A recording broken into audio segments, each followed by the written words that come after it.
Hello and welcome. My name is Lynn, or LV Handcrafted, across all of the socials, and I'm super excited to be teaching my squash book mini album at the Not Too Shabby Enjoy This Life Fall Retreat this coming September.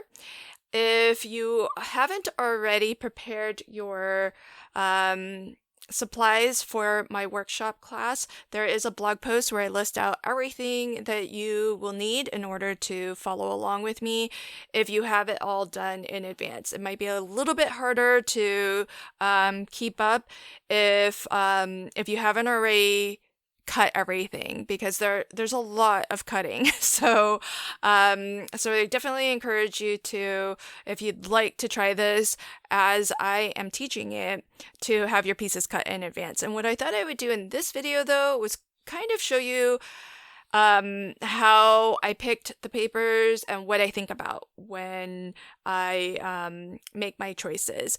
So you can craft with anything that you have, but for the retreat, there is an exclusive retreat bundle that you can get, which has the Fall Life 6x6 paper pad. If you happen to order it during the early bird special, you will have also received the Fall Life plaids for free. This is available to add onto your retreat kit if you would like, so it's still an option to get this. It's just that it's not free anymore, but you can add it onto your retreat kit if you would like. Kits are still available for sale, and I think the first set of pre-orders at the time that I'm recording this have already gone out. So folks might be getting these soon, which is why I thought it would be a good time to release this homework prep video. So if you've never seen a squash book album before, I have made a rather large one as a sample.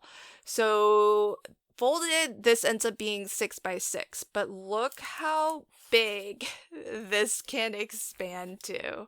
So in this version that I've made, it's actually, the page base is from 12x12 solid color cardstock. And so you can see this is just a very glorious way to showcase your beautiful pattern papers.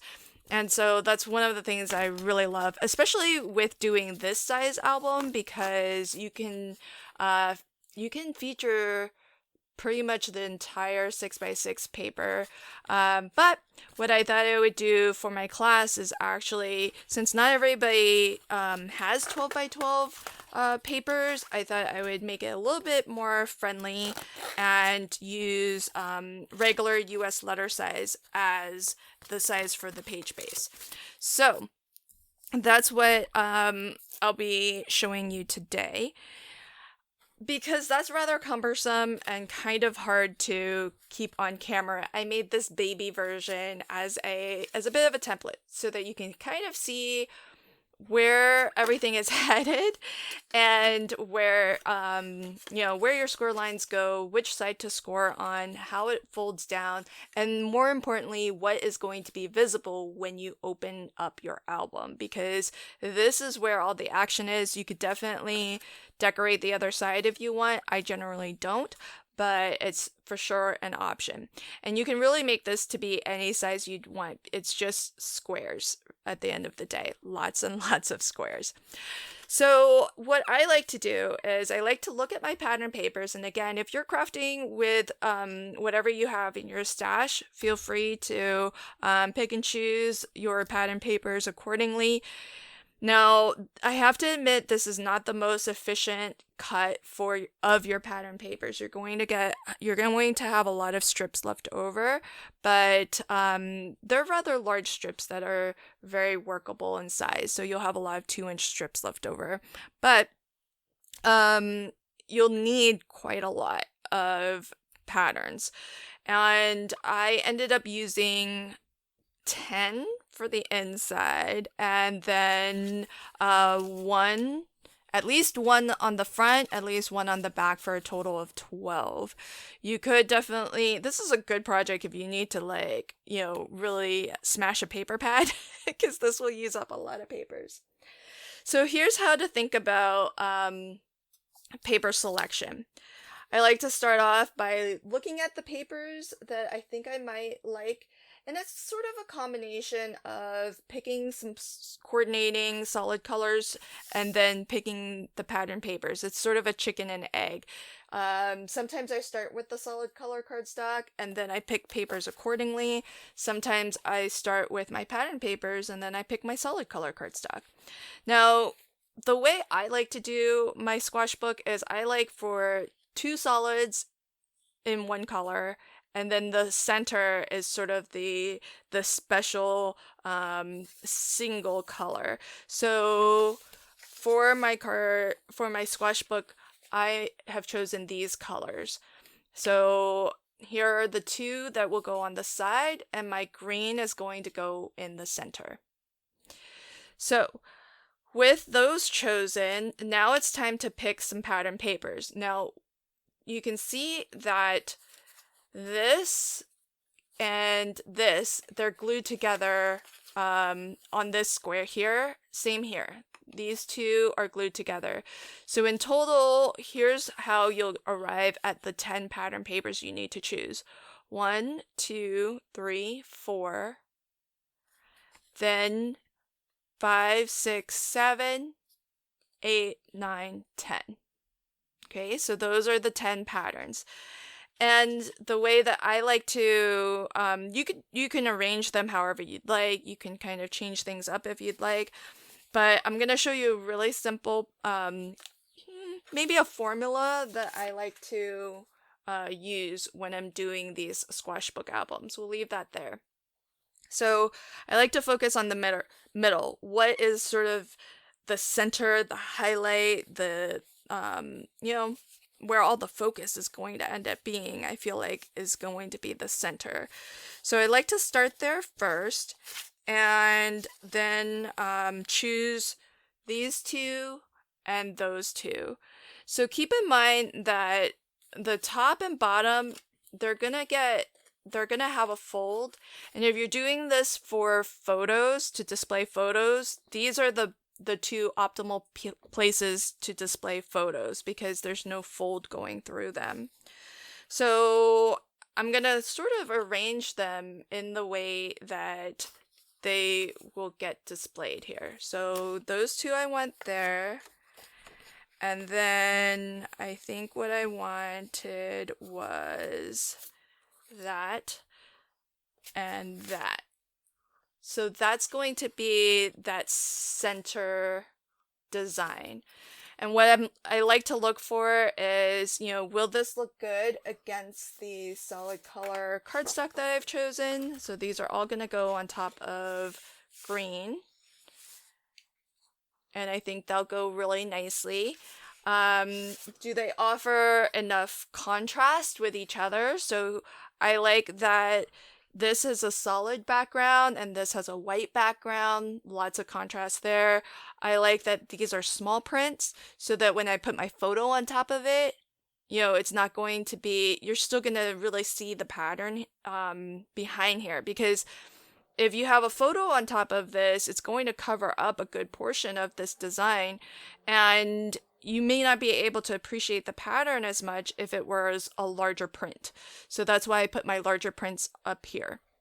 So just a couple things to think about in choosing that. Now, what I like to do for the 2 sides is I kind of like for them to mirror each other. So I'm going to, whatever I choose on this one side, I'm going to replicate that on the other side. And of course, I do want to also keep in mind that all of these will work nicely with the solid color cardstock that's going to be on this side. So this tan taupey color is going to be the 2 side page bases. And for those, what I've chosen are these. So again, we're going to be continuing this design here of this diamond. So those are the 3 that I've chosen for that side. So here you can see these 2 here will be the plaids, and then this one here will be the solid. That way I have some really nice solid I have some really nice solid patterns running through the center here. And those, if you'll notice, are the solid squares. None of those have any folds in them. So that's sort of why I want those to be kind of my really strong colors. Now this does have a rather large print, and with a photo on top of it, you might not see too much of that print, but it does have a very strong color as well. This is very dark color, darker than anything else I have on in my paper selections. So it'll actually help to have a photo on top of this to just kind of tamp that down a little bit. But of course, since I'm using papers all from the same paper pad, you could swap in different colors and choose something else if you don't want to be quite as bold. And then I've chosen the same two, and that will just get replicated on to the left of this. So I'll leave that there. So we have these three here are for that, and then I've just chosen those same three for this side. Okay, so those are the 10 pattern papers that I've chosen to decorate my mini album page bases. So I've used 4 sheets, and this will be all 4 that come in the Fall Life paper pad of this design. And I've chosen all of my papers I've chosen are from the Fall Life. But if you want to extend your gorgeous patterns a little bit more, you can, if you have the plaid one, Fall Life plaids, that might help you to kind of extend these a little bit more if you want to save your florals for real accent areas. Okay, so those are the 10 that are going to go on the inside. And then when all of this folds down, you do have a front to your mini album. And what I did was I really love this pattern here, so I'm going to take that for my cover as well. So that's going to be a 3rd sheet in this particular pattern. That's for my cover. Back cover, totally optional if you don't want to decorate your back, because this is a lot of pattern paper already. No harm, no foul. But I've chosen this for my back. And you might need more. You might need more than that, or you might want to bring in some solid color cardstocks, some additional pattern papers for your cover. But we're going to start there. And I will show you how to cut everything down now. So that's how I chose the papers that I will be using in my workshop. Now let's cut these. So I want to start with my my solids. Okay, so you just need to cut these to 8.5 square. 8.5 square. So let's get these in. And since these are I want to use an actual since these are US letter size, it's going to be easy to cut this because you just need to make the one cut at 8.5. Okay, and then double check. So, okay, I don't know if you can see this, but there's 8.5, and I can actually push it a little bit more. So just double check that the factory edge is indeed 8.5. If it's not, trim it to be 8.5. I actually had to take like a fly's eyelash off to make this exactly 8.5, and that's important. We need everything to fold down perfectly into that little square at the end, and so you just want to make sure that you have 8.5 both ways. Okay, so 8.5 by 8.5.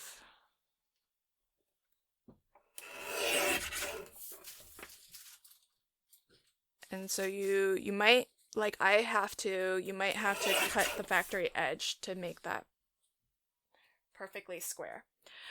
Okay, so that is our page base, 8.5. Now, if I look at my mini album, what's going to happen is this is all going to get folded down so that each kind of page is really a quarter of this full piece here. So what your page size ends up being is 4.25 by 4.25. That's 1/4 of this whole 8.5 by 8.5. So 4.25 by 4.25. Now, depending on how much of your page base you want showing, you can cut your pattern papers down to the size that you'd like. So for 4.25 by 4.25 page size, I would like for my pattern papers to be, you can kind of vary this. So I'll give you a couple of options. So 4x4, I think, is a really good size, easy to cut. I actually think I want slightly slimmer borders. Now, what I listed on the blog was 4x4. But if I were to do this, I would actually prefer probably 4 and maybe 1/16th. But I'm going to stick by my what I listed so that everybody can follow along. So this is going to be 4x4. So you can see what I mean, that you're going to have these 2-inch strips left over. You'll have a lot of these, and save them because they're going to be great for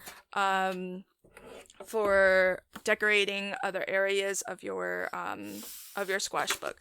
So you can see you're going to end up with something that's maybe a little bit like that much of a border all the way around if you cut your mats like this or your pattern papers to this size. So now just go through all of your whole stack of pattern papers here and cut them all down to 4x4. Now if you're using a guillotine like I am, then you could probably do a couple at a time. If you're worried that your papers might slip a little bit, then definitely just take it one sheet at a time. No problem. But that's why I'm only doing 2. Like my guillotine can probably cut through 5 or 6, maybe even more. But, the more papers you have stacked, the more difficult it'll be to actually hold everything tightly so that it doesn't slip as you're cutting. So I'm just gonna keep going, and once you have all of your cuts done, then you'll be ready for class. There's gonna be a couple of extra things like a small stretch of ribbon that you'll need, but for the most part, this will be most everything that you'll want to have. Now I'm gonna also show you, once I get these cut, a couple of additional things that you might like to cut and prepare, and that way you'll have some more options to decorate your pages when we get to that point in the workshop. So I'm going to finish cutting all of these, and then I'll come back and show you some additional options that you might. Okay, so I have all of my pieces here. I've got my 3 solid color cardstock cut to 8.5 by 8.5, and then I have 12 pattern papers cut to 4x4.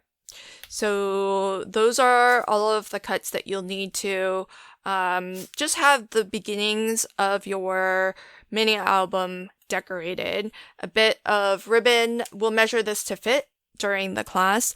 And it just needs to be at the very least maybe 10 inches. Well, maybe more than that, 12 or so. But let me show you some extras that you might want to prepare. It kind of depends on how you want to use your mini album. But I will show you one option for what you can do with this, because you could make this to just maybe decorate and have create little decorative scenes on each of these mini album pages. But what I wanted to show is if you want to use it as an album, you can actually create photo mats for each of the pages. And you can actually see on the sides here where I have actually a full page. This is a full, even though this is folded, I've still incorporated a full page base so that you can still get photos on those pages. It's just going to be on the middle or the inside where this folds in. You can't do that same trick. But otherwise, you're going to be able to actually display 8 photos in this album. So lots of space to decorate with, lots of space. This is a really fun size as a brag book. If you have, a lot of kids, grandkids, etc., maybe they can each have their own little photo in this album. So what I will show is just a simple way to create a little photo mat. So you can do this to whatever size you prefer. So I arrived at this by just kind of looking at, let's see, one that has good contrast. So this is a page that's going to have a photo against it. So I want enough of the pattern, the page base, to show all the way around. So this will look a little something like that. So we've got a little bit of the border of the page base showing. I'd like a lot of the pattern paper to show. And then the balance is, having enough of the pattern paper to show so that you're not covering up all of this gorgeous paper. But then also you don't want it to be, to force your photo to be so small that you're not going to really it's going to be so hard to see the photo. So I thought this was a good compromise. You can change this to whatever aesthetically looks most pleasing to your eyes. Where I landed was 3 inches for the solid. That's going to be the mat. And then this will end up being your, what I would consider like the photo template. So if you're making this as an album to, say, give as a gift to somebody else to fill in, this will be your photo. And the size is, I actually cut this to, let me double check, because I think it's 2 13/16. Yes, that's exactly what I did. 2 13/16 inches square. So by 2 13/16 inch. Okay. So you can change that if you'd like. You can, again, everything is up to you because it's your album. And so if you like for an even thinner mat all the way around, you can definitely do that. If you want more of that border, you can size your photo down so that it's more like 2 3/4 by 2 3/4, because maybe that's easier, to cut. If you're giving it as a gift, I always like to include this so that if they don't have like a cutting guillotine or a trimmer, they can just use this, put it on top of their photo wherever they want. So if you've got like a 4x6 photo, they can just put this on top of their by 6 photo to be exactly where, the portion of the photo that they want to keep. And then they can just like outline it and then cut it by hand if they want. So it helps to include that if you are giving this as a gift. But if not, then you can just keep that as a reference for yourself. Now, I've got a big stack of these 2-inch strips from cutting down all of our decorative pages. So one of the things, this is a bit fiddly to do, so it's not for everybody, but I wanted to give you the option. But one of the things you can do is use some of these little 2-inch squares and actually create your own little photo corners. So you can make this so that it looks a little something like this. So that when this is mounted, you'll have little, I just like to do 2 per photo, so that especially if you're giving this away, it makes it really easy for whoever you're giving this to just slip, once they've cut their thing down, they can just slip it in rather than having to find the right glues to glue it in. Otherwise, some different options for you would be, you can actually buy photo corners like that. And then maybe whether you're using it and loading photos yourself, or you are giving this as a gift. I have these in both black, as you can see, and then this one on the white strip, it's actually clear. That way your photo will actually show, and the decorative corner it's not meant to be decorative. It's see-through. So a couple options. So now let me show you how to make these if that's something that you want to do. So I just made this as a template just to see if this was the size that I wanted. But what I'm actually going to use as my photo mats is brown, because I think brown is going to look good on the various pages. Now keep in mind, the only pages that will actually have photo possibilities are these 3 here, these 3 there, and then these 2. So the 2 papers that you've chosen for these spots can't really mount a photo there. So I'm gonna cut 8 photo mats in this brown. And I chose brown because the pattern papers in those locations that I showed you. So this is the pattern that I'll have in my album. So it's gonna look like that. Oh no, that's gonna go on that side. So it'll look like that. And so what you want to do is just make sure that you've chosen, I kind of like for all of my photos to have the same mat border all the way around. Black seems a little bit too kind of out of place with this particular color palette, so I'd like a nice dark color so that it's very clearly a border for your photo. And it helps for your photo to pop a little bit against the pattern papers. And brown seemed to be something that would work on all of these papers here. Don't have to worry about these 2, but these ones. Green might have been a nice choice, but I wasn't too sure if green would look good against this pink. I really like brown and pink combination. So that's why I chose brown. So let's then go ahead and get this cut down. So I need these to be 3 by 3 in size. And so I'll bring out my trimmer. So this is 12 by 12, so I'm going to be able to get 4, for each row here. So let's make sure, so that's exactly 12, and that's exactly 12. Oh, that works out well. Okay, so 3 by 3, we can start by making Let me double check that this is 3.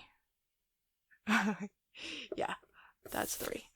So 3 inches, and then get another strip of 3. This just happens to be the brown that I really like, but it does end up being a nice efficient cut as well on a 12 by 12. So 3 inches that way, and we only need 8, so this is gonna be enough for me to get all of the ones that I need. I've just doubled them up, and I'll cut them both at the same time. So 3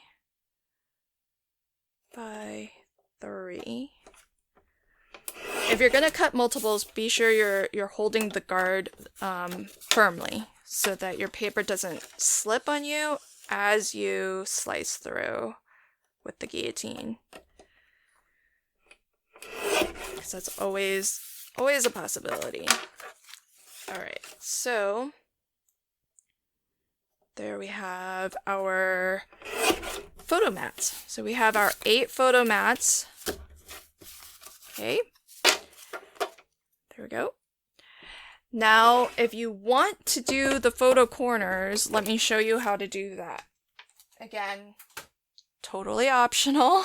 This may not be for everybody, but you can kind of see how that's gonna look.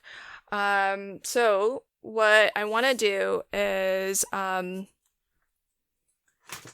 make sure that now your photo corners, you might want to just double check as you're going, you know, which patterns it's going to be on top of. So let's say if it's this one, right? Then I want to pick something that contrasts nicely with the green page base. So these 2, I think, are what I'll go with. So that's this pattern paper here. And I've got a little bit of it left over here, so I just took one of the small 2-inch strips that was left over. And what you want to do is cut at 1 inch. So you're gonna get 1 inch by 1 inch squares. Like that. Okay. And from each of these, I'm gonna be able to make 2 photo corners, and all I need to do is I'm just gonna line this up at the 2-inch mark here. I'm gonna score at 1/8 of an inch all the way around, all 4 edges, 1/8 of an inch. That's gonna be your glue tab. 1/8 of an inch all the way around. Next, line up 2 diagonal corners and then slice it in half so that you have 2 triangles. Okay, got 2 triangles. Then what you need to do is you just need to do a little bit of mitering. So let me fold this so that you can see. That's a glue tab. That's a glue tab. Now, if I were to fold both glue tabs in, I've got this corner here with a little bit of extra cardstock. I gotta get rid of that extra cardstock. So what you want to do is, whichever side makes it easier for you to see, you just want to cut that square in the corner here, right at the tip of where your score lines meet up, like right in that. So I've cut off a triangle from that corner. See that? And that way, now when this folds, it doesn't overlap. So that helps you to get a nice flat photo corner. But now look what happens. When I fold this, I've got these ends here. That doesn't look very good. I mean, it's going to get covered when you put your photo in. Not the end of the world if you wanted to leave it, but before the photo goes in, that doesn't look very attractive. So all I'm gonna do is just cut that off. Just like that. So now I have my photo corner, and I'll do that again. So here are my 2 folds. I'm gonna go ahead and fold those 2 glue tabs. Fold the 2 glue tabs. In the corner where the glue tabs meet, I'm just gonna cut a diagonal edge right at the tip of that corner, so that when it's folded, that's what I'm gonna have. And then on the underside, no overlapping cardstock. Then these little ends here, the opposite end of the glue tab, just gonna trim those off so that they're not visible. And that's it for making your photo corners. Then how to install them, so to speak. So all of this you can do in advance. I like to make it easy to slip in. If you had all 4 corners with photo corners, it's possible to get your photo into all 4 corners. It's just a little bit harder, to be honest, for me anyways. So couple ways that you can do this. If you like the look of the corner being outside your mat, your photo mat, then just wrap it around and then glue it on the back. If you prefer, you could try to glue it on the top and leave a little bit of that brown border showing. The challenge is that if you try to leave a little bit of the brown border showing, what I would recommend doing is what I'm doing here. Actually wrap it around your photo template. But can you see the photo corners? You need to actually put them a little bit closer to the edge than what your photo would be, so that you can still fit your photo in here comfortably. But honestly, I prefer the look of this, and it's easier to kind of install these photo corners. So to install, all you need to do is just hold your photo mat in the corner here, and then put a little bit of liquid glue. I like liquid glue because it's going to give me some time to move it around if I need. And then fold your photo, your glue tabs over on your photo corner, and then just hold it for a spell.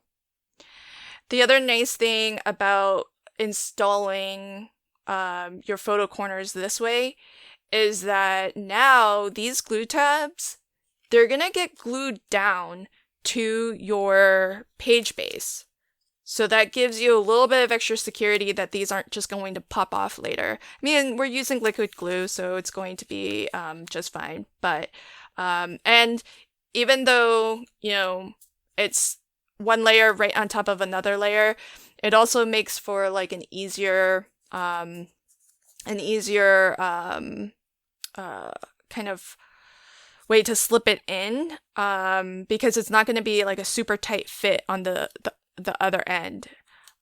So I think there's a little bit of pros and cons with that, because that means this can be a little bit loosey-goosey and it's not going to be like an exactly centered mat.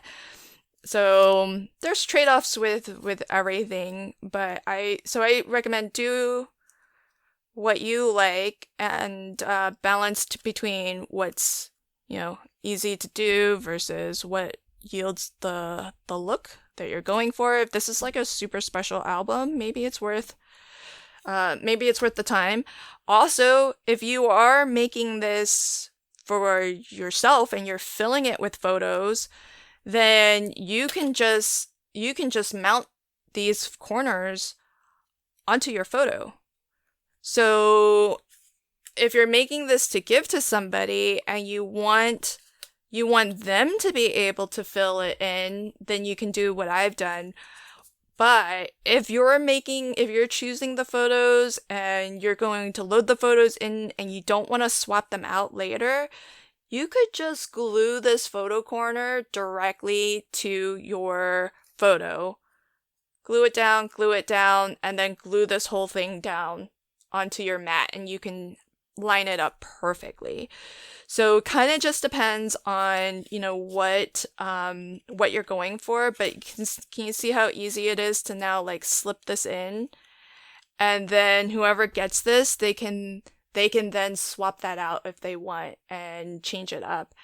Just gives you a different look. It gives you something that is a way to use up some of these extra strips and add some more of the various different pattern papers that were used as the background, kind of bring those forward a little bit, and now, make them part of the foreground. So it's just some fun ideas for you. So if you want, you can prepare all of these in advance. You would need, again, 8 photo mats cut to 3 by 3. You can mount photos in the size of, I would say, like 2 3/4 to 2 13/16 square. Just depends on what size mats you'd like. And then here's a little preview. If you just look at this corner down here, what's going to happen is you'll have a little bit of a border of your solid color cardstock showing. You'll have this nice wide border of the pattern paper, and then you'll have the thinner border of your photo mat, and still, I think, a pretty nice size photo that you can display here. This is a great project, as I mentioned, for like a brag book. So something small that you can kind of keep in your purse or your book bag if you have grandkiddies, if you have kids, like school photos and whatnot. These are great. You can kind of whip them out anytime and share them with family and friends. So that's the prep work for my class. I'll leave links to everything below, and I'll put the schedule on screen in a moment here so that you know when my class is coming up, and when those pre-recorded classes get scheduled, we will definitely announce them so that you can actually go to the actual video and hit the notify button. That way you'll get a nice reminder, a little bit of a heads up when we are about to go live, if you want that. So thanks for checking out my homework prep video. If you have any questions, don't hesitate to ask. Thanks again, and I'll see you in September. Bye.